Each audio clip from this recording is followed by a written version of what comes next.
Le Président, mes chers collègues, Mesdames et Messieurs, dans le même esprit que mon intervention de tout à l'heure, c'est-à-dire sans esprit polémique, je souhaiterais quand même rappeler quelques faits. Et je dirais que le début, les propos liminaires de notre rapporteur confirment les craintes que j'avais pu aborder l'année dernière, notamment au niveau de la modification de la clé de répartition, c'est-à-dire en faisant passer de 60 à 55% la part des communes. Elle nous a fait un bref historique, je dis bref par rapport au recul, et si on allait plus loin, on verrait que les évolutions ont été certaines années encore beaucoup plus importantes de cette compensation. Donc, vous le savez, je m'étais opposé à cette diminution, à ce passage, Monsieur le Président, de 60 à 55% de la part communale. Je n'ai toujours pas changé d'avis. C'est sur 60 millions d'euros, priver nos communes donc de 3 millions d'euros, qui était pour elles la seule recette encore dynamique. Dans ce versement, d'ailleurs, on le voit bien, 36 communes, quasiment la moitié, donc, perdent en termes de dotation, alors que le nombre de frontaliers augmente. Pourquoi ? Eh bien parce qu'il y a un certain nombre de facteurs qui entrent en jeu, qui sont bien évidemment la masse salariale d'une part, mais également et surtout les taux de change. Et c'est pourquoi si un jour, Monsieur le Président, nous nous trouvons confrontés à la fois à une diminution du nombre de frontaliers, ce qui n'est pas le cas cette année bien heureusement, jumelé à une diminution de la masse salariale, ou du salaire moyen, je dirais, reçu par les frontaliers, jumelé à un différentiel de taux de change en défaveur, je vous laisse à imaginer les résultats pour les communes. Vous avez donc clarifié, je dirais, la situation au niveau de la perception du département.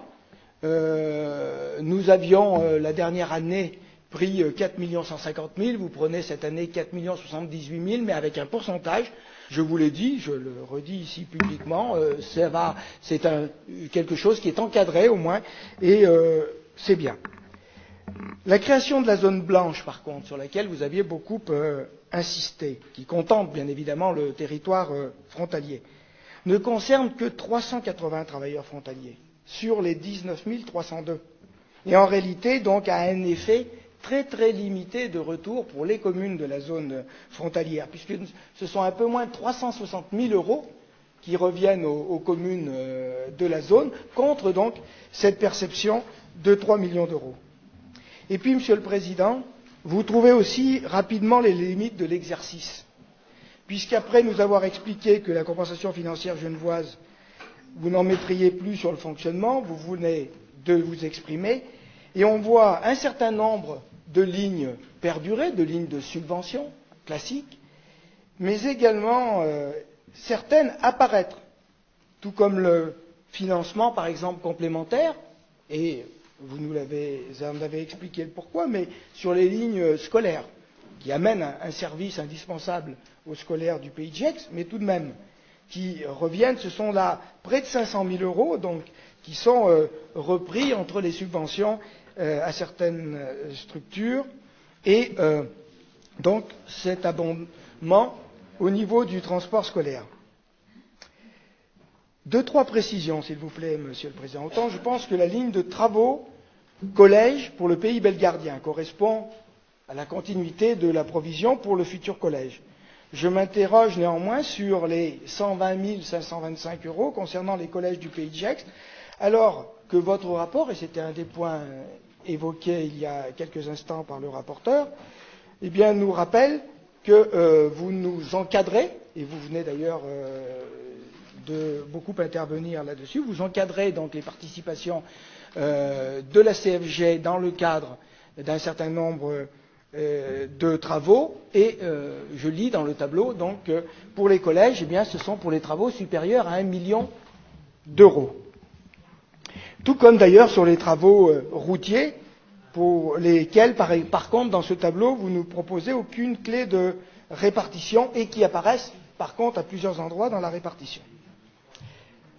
Alors, ces remarques aussi, Monsieur le Président, m'amènent à rappeler mes propos concernant les arguments que vous m'aviez opposés pour défendre cette nouvelle clé de répartition, à savoir massifier les investissements et donner des gages, je résume, au canton de Genève et solidifier l'accord de 73.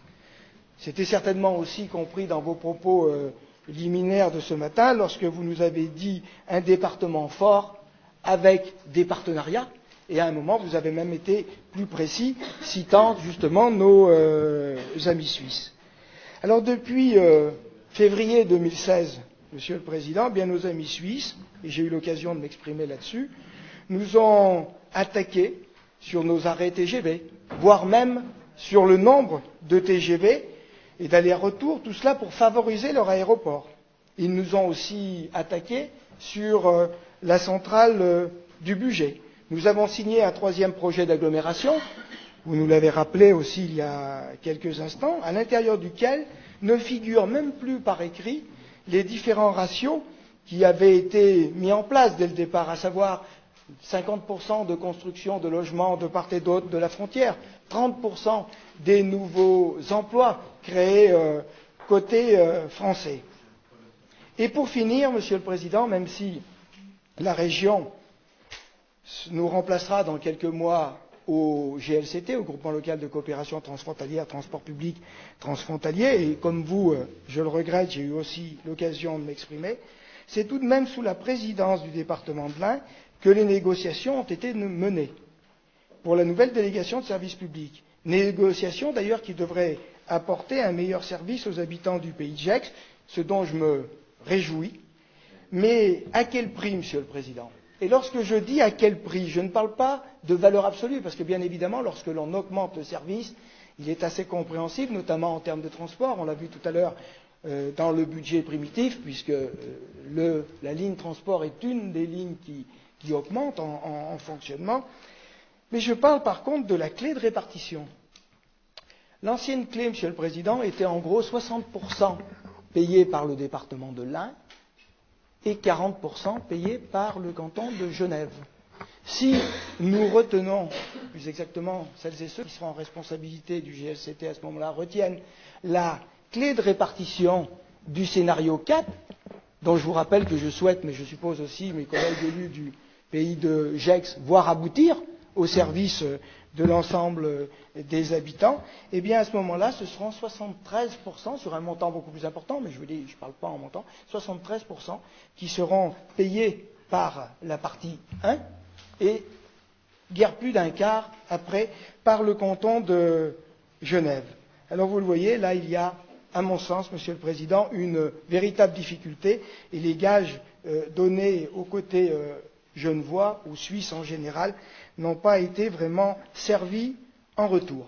Alors une question plus technique au sujet du GLCT, j'en avais posé quelques-unes en 2016 qui n'avaient pas appelé vraiment de réponse et dont on peut voir par exemple dans le tableau des affectations qu'elles n'étaient pas forcément sans fondement, c'est que dans le tableau de la répartition de la compensation financière genevoise, en ce qui concerne le GLCT, nous avons 2 536 000 euros qui sont imputés à la région Rhône-Alpes, dans leur intégralité.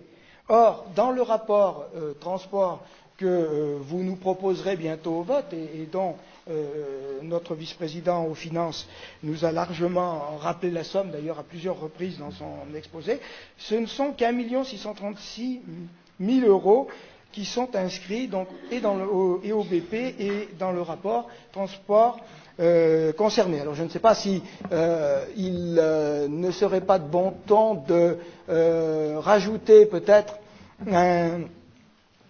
une autre structure auquel la différence de somme pourrait être affectée, parce qu'il y aura sinon besoin, me semble-t-il, de revoter. Enfin, Monsieur le Président, pour ce qui concerne la fin de votre propos, et notamment les dossiers des différentes communautés de communes. Alors, mon point de vue à l'intérieur de cette Assemblée, quelle que soit d'ailleurs ma position, n'a pas changé. J'ai bien pris acte de la volonté de venir au niveau des ratios. Mon avis était tout à fait différent. Il était qu'il y avait des dossiers portés par l'une et l'autre des communautés de communes et après de très nombreux dossiers d'intérêt de l'ensemble du territoire, voire même plus d'intérêt départemental, et je crois l'avoir démontré dans mon propos, sur un certain nombre de sujets, notamment concernant les transports. Mais dont acte. Vous avez cette année, Monsieur le Président, et j'en prends acte, et je vous en remercie, trouvé un terrain d'entente avec les élus de la communauté de communes du pays belgardien. Je vous rappelle que au mois de juin, me semble-t-il, en session du mois de juin, lorsque nous avions délibéré sur la convention routière avec la ville de Bellegarde pour les travaux, j'avais eu une insistance forte. Et j'avais évoqué le chiffre de 600 000 €, si je suivais bien les débats, de manque à percevoir pour la communauté de communes. Nous n'en sommes pas là, ça sera un peu moins, et je vous dis, vous avez négocié avec les élus et vous avez ensemble confirmé une volonté de revenir à partir de l'année prochaine sur une répartition qui pourrait être, puisque les quotas entre guillemets semblent acquis, malheureusement, eh bien sur une répartition de l'ordre de 50% pour les projets purement intercommunaux et de 50% sur les autres projets. Alors je souhaiterais, Monsieur le Président, que vous puissiez me confirmer que ce sera bien le cas à partir de 2018. Et je le redis ici, je crois que la politique, ce n'est pas de l'arithmétique. Et que la politique, eh bien, c'est l'accompagnement des territoires en fonction des besoins et des possibilités de chacun des territoires. Voilà, je vous remercie. Okay. Merci, M. Larmange. Je vais essayer de répondre à cette intervention nourrie. J'essaie de ne pas oublier deux choses. D'abord, sur la question de la part communale, vous m'avez réinterrogé là-dessus. Alors, c'était une réforme de l'an dernier, mais qui se prolonge cette année, sur le fait qu'on soit passé de 60 à 55% pour les communes, de 40 à 45% pour le département, dans le gain de CFG. Pourquoi on a fait ça? Comme je l'ai dit l'an dernier, ça n'a pas rapporté 1 € supplémentaire au département, puisque nous avons un fonds qui est à 15%. On l'a fait parce que l'esprit de l'accord de 73 est un esprit où il faut compenser le frais frontalier pour financer des investissements structurants.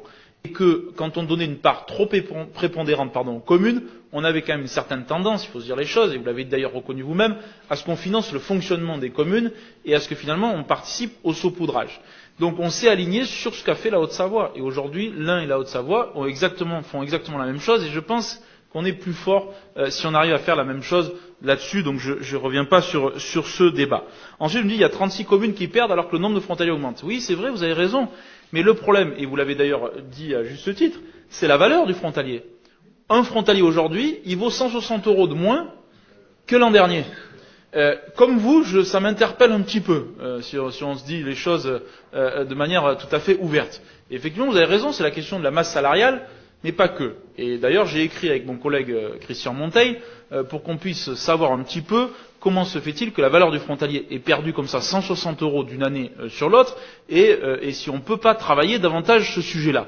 Parce que, vous l'avez raison, là on risque d'avoir un effet ciseau cher à Bernard Perret, qui est le risque, c'est que le jour où vous avez le change qui se retourne, et le nombre de frontaliers qui diminue, plus la valeur du frontalier, forcément vous allez avoir un effet ciseau qui est difficile. Ce qui me fait dire, M. Larmange, que notre réforme elle est juste et elle est bonne. Parce que rappelez-vous, avec votre ancienne majorité, pour vous la CFG c'était un tiroir caisse sans fond. Et que la vérité c'est que du coup vous financiez toutes vos dettes avec la CFG. Eh bien regardez aujourd'hui le risque politique et financier que l'on prendrait si on ne faisait pas ça. C'est qu'aujourd'hui, en faisant un budget annexe, au moins on voit clairement les choses. Et en continuant le processus de désengagement du département de la CFG qui sert à des opérations qui sont des opérations départementales, ça nous prouve bien qu'on a raison. Parce qu'effectivement, et là je vous rejoins parfaitement, si demain le taux de change se retourne, ça veut dire qu'on aura un budget CFG qui sera moindre que celui d'aujourd'hui. Et c'est-à-dire qu'on a intérêt à anticiper les choses et intérêt à faire attention qu'on ne finance pas les dépenses de fonctionnement du département sur le dos de la CFG. Parce que sinon, on en paiera les pots cassés.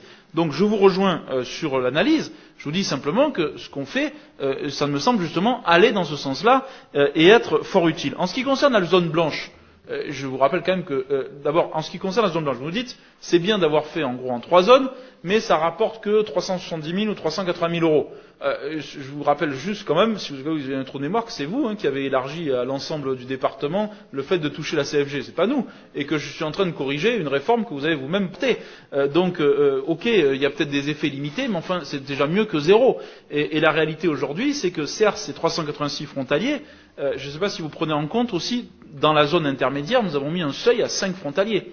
Comme vous savez, donc toutes les communes qui sont entre 1 et 4 frontaliers, y compris dans la zone intermédiaire qui est la zone budget, ne touchent plus de CFG aujourd'hui. Alors je suis d'accord que ça peut être un peu radical, mais enfin, ça nous permet justement de davantage concentrer sur la zone en tant que telle.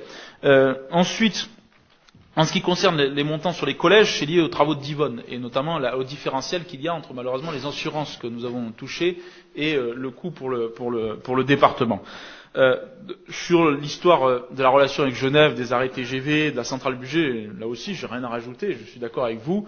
On l'a dit, on a fait un vœu d'ailleurs commun sur les arrêts, notamment de Bellegarde, et pas que, et sur l'impact que ça avait sur notre territoire. Il faudra aussi veiller, et je crois que et Aurélie Charillon qui nous représente notamment sur l'aéroport de Genève, à ce que les intérêts de la zone France soient préservés en tant que tels. Et je pense que c'est effectivement un sujet majeur. Ensuite, 2 mots supplémentaires sur les sujets que vous avez évoqués.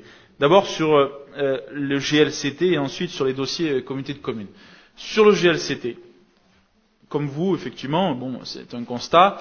Nous avions une lecture dans la négociation sur la compétence transport. Nous avions une lecture juridique qui était celle de dire que nous pensions que le GLCT était en fait hors champ de transfert de compétences puisqu'on était sur ce qu'on appelle un syndicat mixte européen.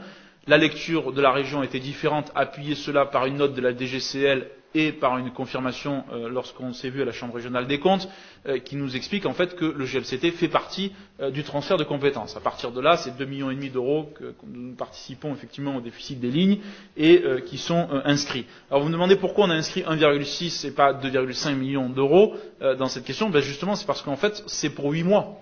Et que donc c'est pour ça qu'on a ce calcul au prorata, puisqu'ensuite la compétence est transférée à la région. Donc les 1,6 million, je vous rassure, il n'y aura pas à revenir sur le budget, il n'y aura pas à rediscuter, puisque ça correspond aux 8 mois qui sont les 8 mois sur lesquels nous exerçons encore la compétence dans le GLCT en tant que tel. Et quant à la négociation, mais Daniel Rafos pourra le dire mieux que moi, quant à la négociation que nous avons sur la délégation de services publics, c'est justement ce que je dis, c'est que chacun doit prendre ses responsabilités. Le département de l'Ain a pris ses responsabilités. D'abord en finançant le déficit des lignes frontalières à hauteur de 2,5 millions d'euros, en inscrivant cette année encore un plan mobilité, je l'ai dit, 1 euro sur 3 va sur le transport, et dont 3 millions d'euros qui vont permettre aussi de faire face à des lignes nouvelles dans le cadre du plan de déploiement de ces lignes sur la zone frontalière, et que donc voilà, il faut effectivement maintenant que tout le monde se mette autour de la table, que la région, que la communauté de communes du Pays de Gex, que l'ensemble des partenaires prennent leurs responsabilités dans cette zone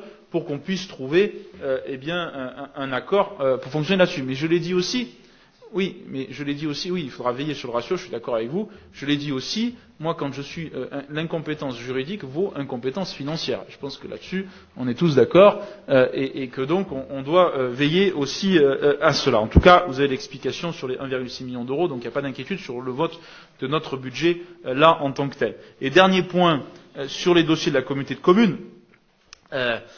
Et le fait, bon, je vous remercie d'avoir souligné que effectivement nous avons engagé une discussion. Et là aussi, je mets en alerte, c'est qu'on ne peut pas venir sur 2 registres différents. Quand, par exemple, la commune de Gex demande 1 million d'euros pour sa traversée, ça s'inscrit dans le territoire du Pays de Gex. Et ça s'inscrit dans le calcul de la CFG pour le territoire du Pays de Gex. Donc on a clarifié les choses cette année. On a mis d'un côté territoire du Pays de Gex et d'autre côté, territoire du pays belgardien. Parce que sinon, c'est trop facile. D'un côté, vous avez la communauté de communes qui vient nous voir et nous dit, bah, tiens, moi, j'ai ce dossier de déchetterie, j'ai le dossier de sentier pédestre. Puis après, vous avez la commune de Bellegarde qui vient nous voir et nous dit, oui, mais moi, j'ai la traversée de Bellegarde, j'ai la piscine, etc. Et on s'en sort plus. Donc, la réalité aujourd'hui, c'est qu'on a dit, voilà, le territoire du pays de Gex, c'est 85% de la Somme, le territoire du pays belgardien, c'est 15% de la Somme, et quelle que soit la porte d'entrée, mettez-vous d'accord entre vous. La traversée de Bellegarde, sur lequel nous finançons 1 million d'euros par an sur 3 ans, c'est un projet qui est porté certes par la commune de Bellegarde, mais qui doit être aussi porté par la communauté de communes, puisque c'est un projet structurant en tant que tel.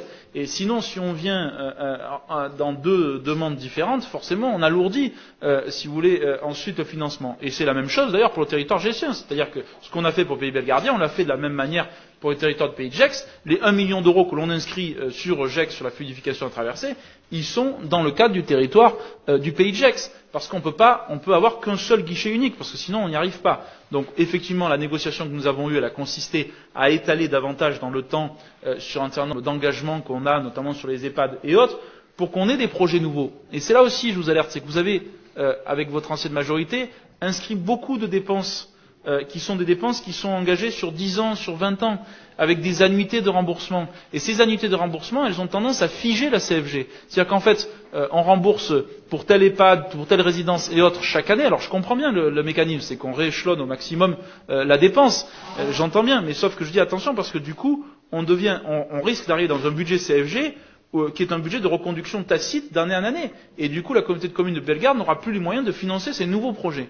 Et je pense qu'il faut qu'on laisse effectivement une marge de manœuvre aux communautés de communes, celle de Bellegarde comme celle du pays de Gex, pour financer effectivement ces nouveaux projets. C'est ce que nous avons essayé de faire. Et je le dis aussi, pour en terminer par là, c'est que nous avons aussi, il y a des projets qui ont été présentés par la communauté de communes, qui relèvent aussi du droit commun et qui seront financés dans l'engagement aussi par le droit commun. Ce qui fait que, in fine, que ce soit pour le pays de Gex comme le bassin belgardien, je pense qu'on a répondu aux attentes et je pense que globalement, l'ensemble des projets qui étaient proposés d'être financés sur la CFG, en tout cas, seront soutenus et portés comme tels. Mais je dis, et je vous rejoins là-dessus, je dis simplement attention, le budget de la CFG, c'est pas un tiroir sans fond, c'est pas un truc où tout le monde peut s'inscrire sans regarder. Aujourd'hui, les choses ont changé et nous veillerons scrupuleusement à ce que les crédits de la CFG soient utilisés à bon escient sur des investissements structurants, de manière juste entre les territoires, de manière avec un critère simple qui est celui du nombre de frontaliers et qui nous permet effectivement d'avancer là-dessus.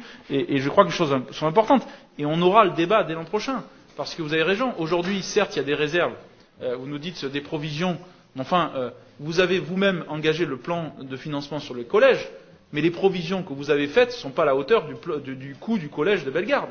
Et qu'on aura un sujet dès l'an prochain, on le sait bien. Et on sait bien aussi que Bellegarde ne pourra pas supporter tout ce coût-là tout seul. On en a bien conscience.